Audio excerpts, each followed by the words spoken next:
நான் உனதான்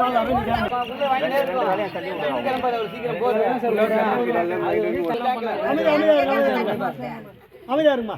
திருவனந்தபுரம் பஞ்சாயத்தில் யூனிவர்சிட்டி டவுன்ஷிப்னு ஒரு நகர் புதுசாக இருக்குமா? புதுசாக இல்லை சார், கிட்டத்தட்ட அது 5 வருஷம் மேலே இருக்கு.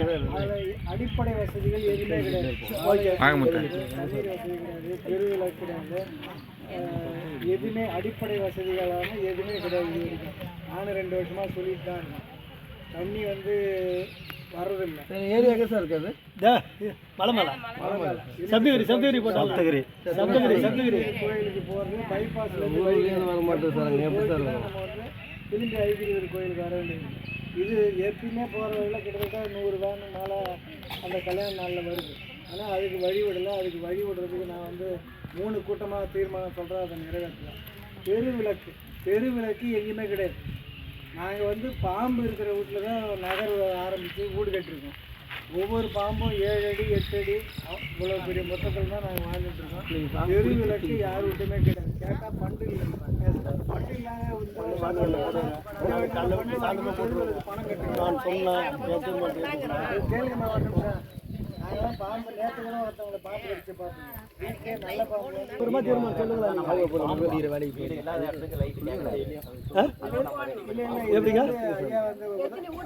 ஊராட்சி உதவியாளர் தெரிஞ்சுக்கணும்.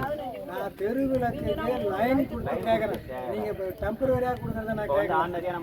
அது 2 நாளைக்கு 3 மாதத்தில் அப்படியே நான் சொல்கிறது வந்து 3வது லைன் வந்து அட்வான்ஸ் வந்து பஞ்சாயத்துலேருந்து கட்டி அந்த லைட்டு கேட்குறேன். இப்போ இந்த லைட்டை நாங்களே 10 லைட்டு வீட்டுக்கு போட்டுங்க, அது வேறு விஷயம். பஞ்சாயத்து ஸ்ட்ரீட் லைட் பஞ்சாயத்தில் கேட்குறீங்களா சார்? ஆமாம் சார், ரெடி இருக்கேன். இப்போ லைன் பிரித்து கேட்குறீங்க, அட்வான்ஸ் கட்டுங்க. இல்லை தீர்மானம் போட்டு பண்ணி சார் ரைட்டு செலவு பண்ணுறாங்க. அது பண்ணல. ரோட்டை பார்த்தீங்கன்னா டெய்லி 4 வண்டி பஞ்சர் ஆகும். எந்த ரோட்டில்? எங்கள் நகரில் இருக்கிற ரோடு. நகரில் வந்து போட்டது வந்து பிளாட்டு போட்டவங்க போட்ட ரோடு அது 40 அடி ரோடு போட்டது. அவங்க இப்போ தரமாக போடல. மீண்டும் ரோடு நீங்கள் ரோடு வசதி கேட்குறீங்க. அது மாதிரி குடிநீர் வந்து ஒரு வாட்டர் டேங்க் இருக்குது சார். அந்த வாட்டர் டேங்கில் வந்து தண்ணி வந்து பார்த்தீங்கன்னா எல்லா 500 பிளாட்டுக்காரங்களும் மரம் வச்சுட்டு அந்த மரத்துக்கு 500